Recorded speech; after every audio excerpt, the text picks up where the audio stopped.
I'm very honored to be here. Please forgive me if it appears that I'm rushing, because I am. I can barely say my name in this amount of time, so we'll try to get through this. Here we are in the text that Allison just read to us in John.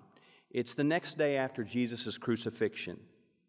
The disciples have heard from Mary Magdalene and the other women that Jesus has risen, but they are still very much afraid. Hidden away behind closed doors, their Messiah movement, it seemed, was an abject failure. Their crucified leader is dead. Then, to their great surprise and shock, Jesus appears among them.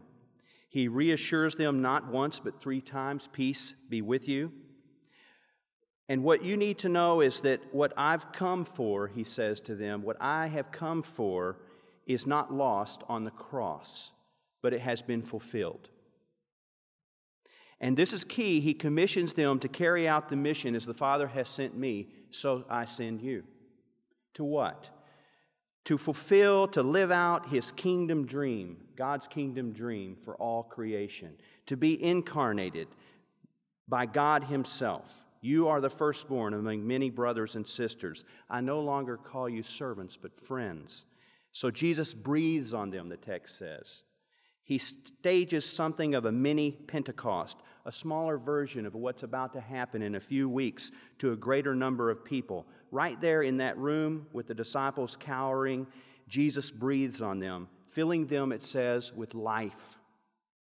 Genesis 2:7, and the power of the Holy Spirit. It's the same thing that happens in Genesis chapter 2, where it says that God took the dust of the ground and He formed it and He breathed. He breathed life into it and it became a living being. He breathed on them. So they received this animating breath of God into themselves, and everything changes, everything is transformed.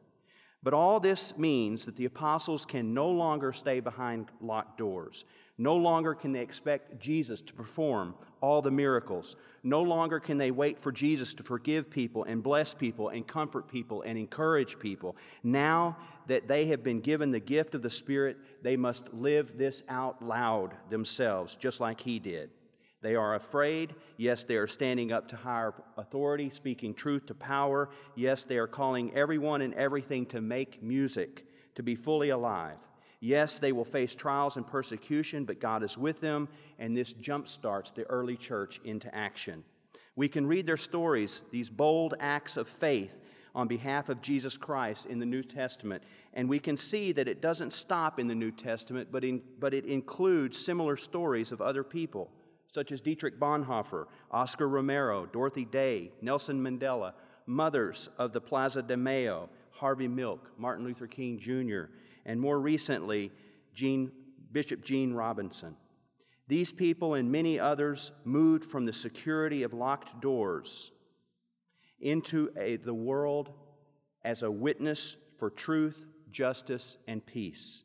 They have resisted death. They've stood for life in the midst of their particular circumstances, refusing to give in to threats and powerful authorities. But here's the deal. We can't be associating ourselves with God's ravishing Spirit. We can't be associating ourselves with God's ravishing Spirit and not expect something to change. That's relentlessly, logically obvious, right? Before this encounter, they are reduced to hiding away in fear, shaking in their boots. After Jesus shows up and breathes on them, we discover in Acts they fear no one, not even the authorities that crucified Jesus. They boldly stand up to anyone and everyone, and they say that we've been commissioned by God. We must obey God rather than men, and they move. We must live out God's dream for all of us, and they did so much so that later in Acts, it says that these were men and women who were turning the world upside down. In the Cotton Patch Gospel, a one-man stage play recounting the story of Jesus in modern-day Georgia, the disciples are described as a bunch of used-to-bes. I used to be a tax collector ripping people off. I used to be a zealot killing people for God. I used to be a prostitute. I used to be full of doubt, full of anger, full of myself.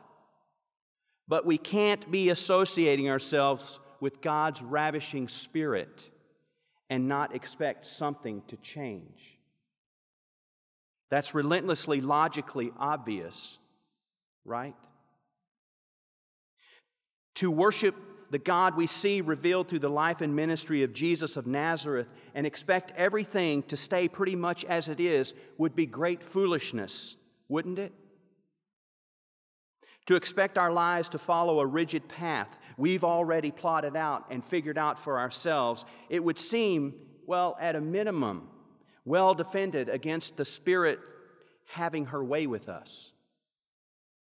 So what's changing in you, in us? What's calling us into this grace that was embodied by Jesus Christ in that upper room? What's calling us into that space that transforms? Can you sense it? I can. It's almost as if every day we'd wake up asking, what's next? We could say this more strongly. If we thought we were worshiping this God of transforming grace and nothing really changed in our lives, we're probably worshiping something closer in appearance to what we see in the mirror. That's because Flannery O'Connor is correct. Grace changes us. It changes us in ways we cannot predict, and we certainly cannot control it. That's God's ravishing Spirit. And when she has her way with us, forget it. We are great changed people who live in a great changed way. We do forgiveness, just like the text says. He breathes on them, and then he says, forgive everyone. We find peace and we find forgiveness, and we lavish it on everyone we meet. We're generous in that way, indiscriminate, everyone. Everyone? Everyone. Love and forgiveness on you and you and you and you. It's hard to picture this scene, really. The way Luke tells the tale in the book of Acts, it sounds like it happened all at once. But I imagine the transformation was more organic. Those 50 days must have felt like a spiritual pressure cooker. I bet the disciples' hands were trembling before it all came to pass. I bet they didn't know what had hit them and how it would all turn out. But inside, a change had occurred inside them and then inside a lot of folks who had gathered for the standard religious observance, but instead they got blown around by spirit wind. They had not planned on that, but the Spirit had her way. They had planned a routine religious pilgrimage, trek to the city, gather with friends and family, share some meals, swap gossip, make an offering from the spring harvest at the temple, shop at the bazaar, generally take in what the city had to offer, and then make their way back home and tend to the fields. But the Spirit interrupted their plans. No doubt they made their way back home eventually, but they made it back as changed people. The New Testament is a small compilation of how the Spirit changed individual persons. My point is this: their story is meant to be our story. That is, if we're honest and open, ready and willing, along with them, we'll be able to say, grace is changing me. Grace is changing us. Sometimes it's difficult, sometimes it's challenging. At all times, whether in large ways or small, this change is astonishing, and it is transforming. But for now, for today, it's enough to say to one another, grace is changing me. It is, isn't it? Hope is a Spirit gift. It's a present virtue concerning a future condition. It's predicated upon change. Spirit change. But we can't be associating ourselves with God's ravishing Spirit and not expect things to change. That's relentlessly, logically obvious, isn't it? But don't wait around for some grand invitation.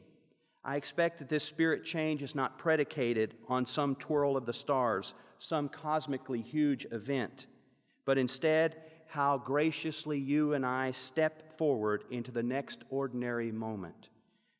Ordinary, just like breathing. Or is it? Could you close your eyes? Plant both your feet firmly on the ground. Now just slow your mind, even in the seconds that we have. Slow your mind. Feel the ground beneath your feet. You're connected to the earth. Now focus on your breathing. Slow it down. Long, deep breaths. In, out. Breathe. Very good. Just continue to breathe. It's amazing to me in this text that Jesus connects breathing and forgiveness.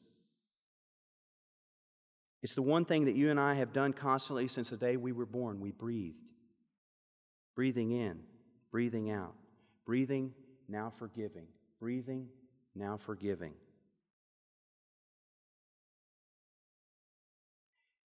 Did you know in the Old Testament times, they thought that it was profane for us to pronounce the name of God?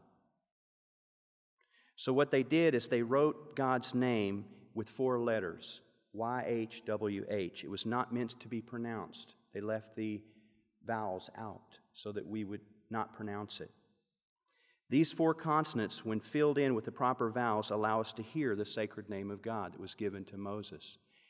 You cannot properly speak it. It must be breathed.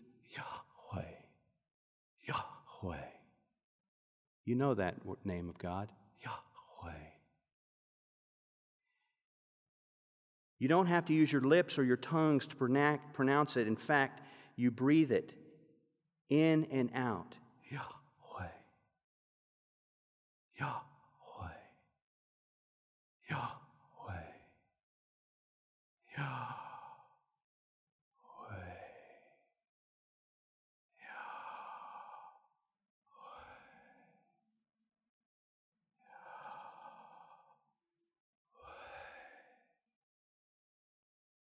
The sacred name of God has been going in and out of us our entire lives. We breathe God in and we breathe God out. Our very first gasp for breath when we entered this world was Yah. And our very last breath that we release will be Way. And then we will see God. It's the one thing we have done constantly since we were born.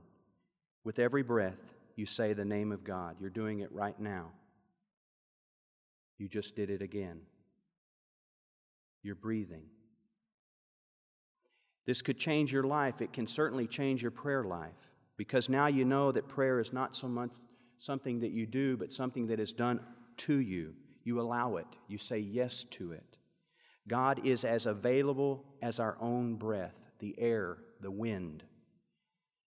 I realize, and I hope you do too, that there isn't a Protestant or Catholic way of breathing. There's not an American or Iraqi way of breathing. There isn't a Christian or Buddhist or Muslim way of breathing. There's not a gay or straight way of breathing. We simply breathe.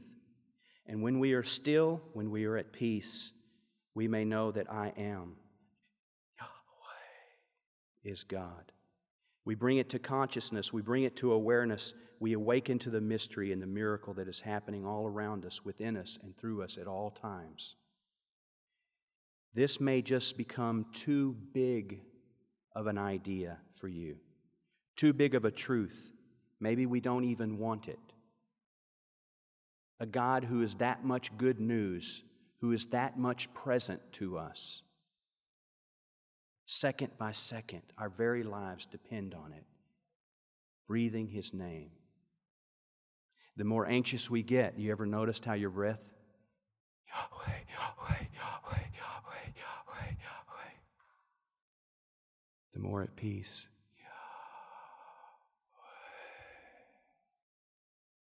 God's name. Breathe. Peace. Forgiveness. Love. Breathe. Amen.